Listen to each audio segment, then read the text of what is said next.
ABC partners हैं, यहाँ पे सॉल्व कर रही हूँ। ए बी और सी पार्टनर्स हैं, इनका जो रेशो है that is 5:3:2। Partnership deed provides IOC आपका जो है ये बोल रहा है, पार्टनरशिप डीड बोल रहा है आईओसी 10% पर एनम होनी चाहिए and if the capital is 2 lakh, दूसरे पार्टनर की 150 है और तीसरे पार्टनर की 1 लाख है, तो आईओसी क्या होगी? बस इतना सा क्वेश्चन है। बोलो जरा आईओसी क्या होगी? हाँ जी, कैपिटल कितनी है इनकी? अगर हम कैपिटल की बात कर रहे हैं तो कैपिटल एक की 2 लाख है, दूसरे की 1,50,000 है और तीसरे तो बता दो आईओसी।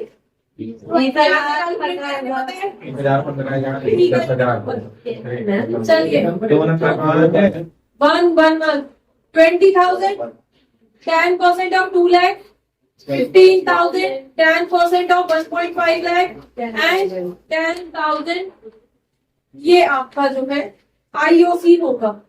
फर्स्ट टेस्ट है इसलिए इतना सिंपल है, याद रखना, ठीक है। चलिए नेक्स्ट क्वेश्चन नंबर 7। बी एक पार्टनर है जो विड्रॉ कर रहा है, ये विड्रॉ कर रहा है 3,000 कब? At the end of each quarter, end of quarter, each quarter it shows regular drawing, ठीक है। चलिए आईओडी निकालनी है।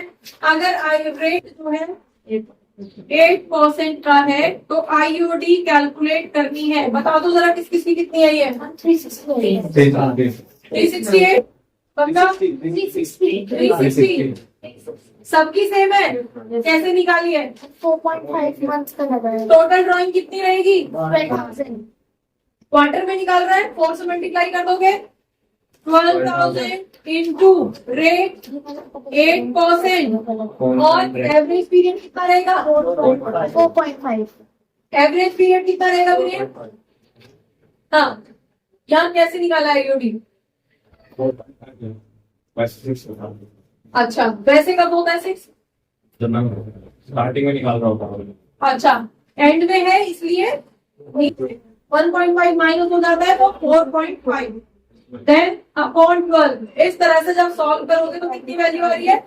360। सबकी वही वैल्यू तो 360 रुपीज का आईओडी लगेगा।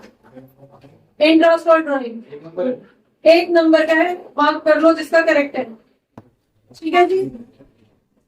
चलिए 8 वाला क्वेश्चन कर लेते हैं इधर ही। 8 वाला नहीं हुआ? Very good.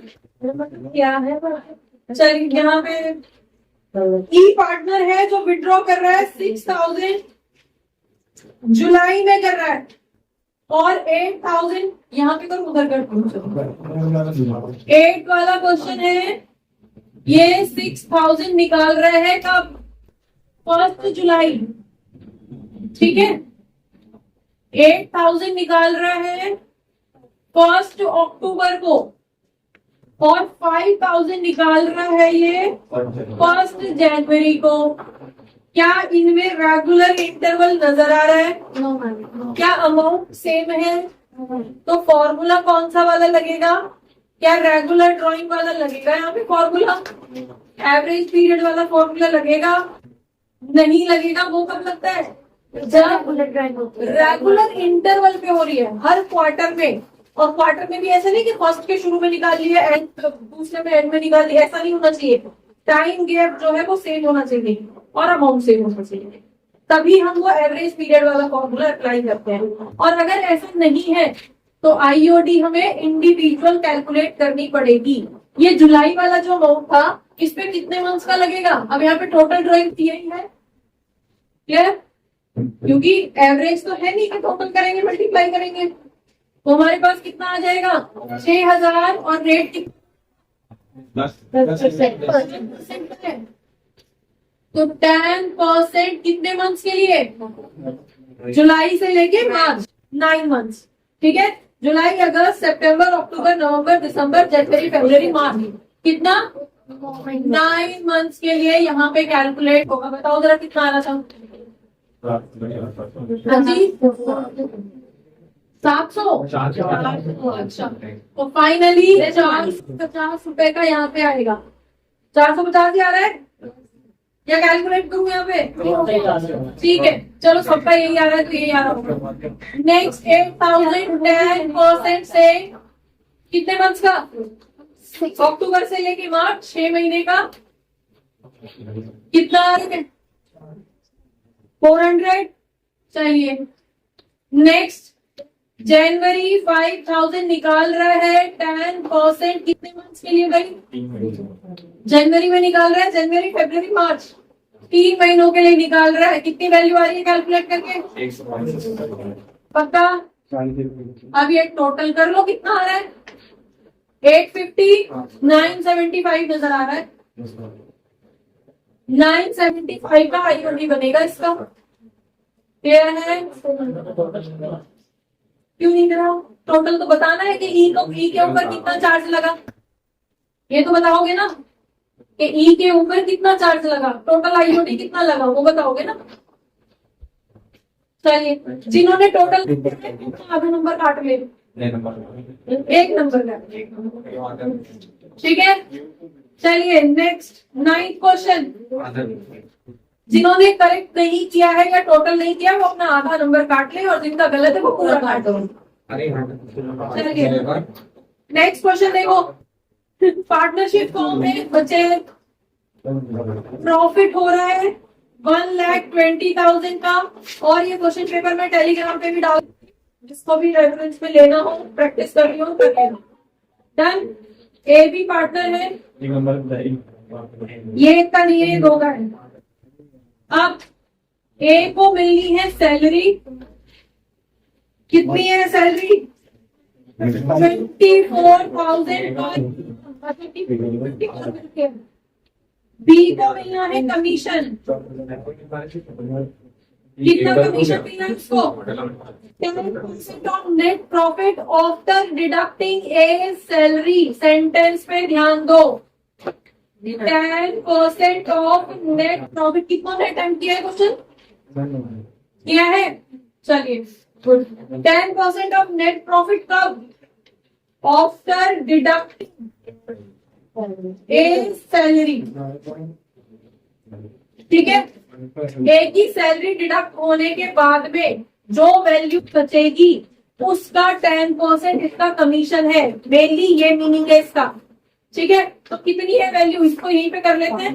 प्रॉफिट निकाला, उसमें तो 24,000 उसकी सैलरी दे दी, तो कितना बचेगा यहाँ पे? 96,000 वैल्यू बचेगी। तो कमीशन कितना हो जाएगा इसका बी का? तो बीस कमीशन वुड बी कितना? 10% ऑफ 96,000, तो कितना होगा ये? 9600 कमीशन होगा। यहाँ पे हमने वो 100 प्लस आर वाला फॉर्मूला क्यों नहीं लगाया? R अपॉन 100 प्लस आर वाला आफ्टर में तो वही लगता है। सेंटेंस क्या बोल रहा है ये? हाँ जी, after charging commission, sorry after charging salary भी बोला जा सकता था, सेम ही मीनिंग होगा उसका। तो हमने फिर ये आफ्टर वाला फॉर्मूला क्यों नहीं लगाया? क्योंकि कमीशन जो चार्ज हो रहा है वो सैलरी के बाद चार्ज हो रहा है। सैलरी चार्ज करने के बाद जो वैल्यू बच रही है उस पे हो रहा है, और सैलरी की वैल्यू हमें पता थी, डायरेक्टली माइनस करी, जो वैल्यू बची उसका डायरेक्टली 10% निकाल दिया। यही सेंटेंस अगर 10% of net profit after charging commission, after charging salary नहीं, आफ्टर चार्जिंग कमीशन, मतलब कमीशन ही निकालना है, और वो 10% उस वैल्यू का होगा जिसमें कमीशन माइनस हो चुका होगा। दोनों तरफ इक्वल्स टू के दोनों तरफ कमीशन वर्ड यूज हो रहा है, कमीशन ही निकालना है, और कमीशन आफ्टर चार्जिंग कमीशन की वैल्यू दे रखी है। तो वहां पे हम R अपॉन 100 प्लस R वाला फॉर्मूला यूज करते हैं। ये बिठा लो दिमाग के अंदर, क्लियर है? इसलिए हमने यहाँ पे 100 प्लस R वाला फॉर्मूला नहीं लगाया है। ठीक है, तो कमीशन आएगा इतना। नेक्स्ट आगे क्या बोल रहा है क्वेश्चन, एप्रोप्रिएशन रिमेनिंग प्रॉफिट जो है वो इक्वली डिवाइड होना है। हाँ। तो कितना बचेगा, यहीं पे बना दो एप्रोप्रिएशन अकाउंट, एप्रोप्रिएशन अकाउंट सीधा यहीं बना दो।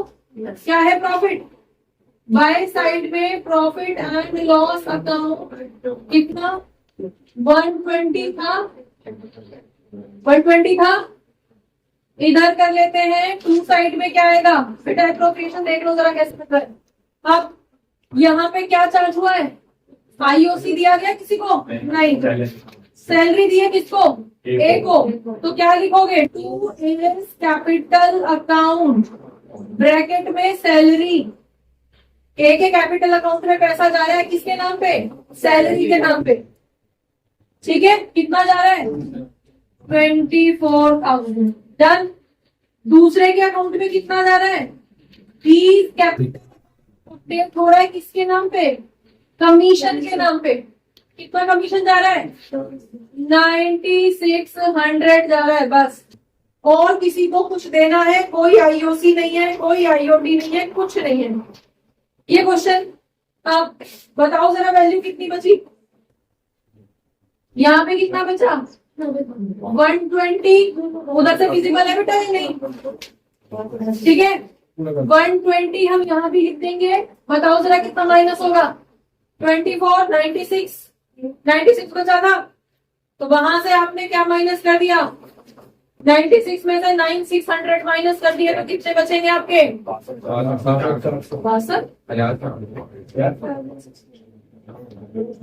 8,000 कहां से आगे बेटे, 96,000 बच रहा है भाई। 120 में से 24,000 माइनस करें पहले, कितना बचा 96,000।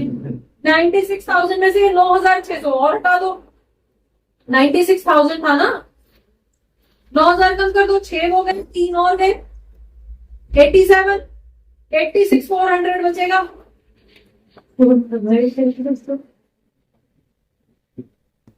86,400 बचेगा। क्लियर, अब इसको क्या करना है, to A capital account, to B profit कितना बांटना है, इक्वल बांटना है, आधा आधा कर दो, कितना बचेगा 43,200 एक के हिस्से में आएंगे और 43,200 दूसरे के हिस्से में आएंगे। ये था एप्रोप्रिएशन अकाउंट।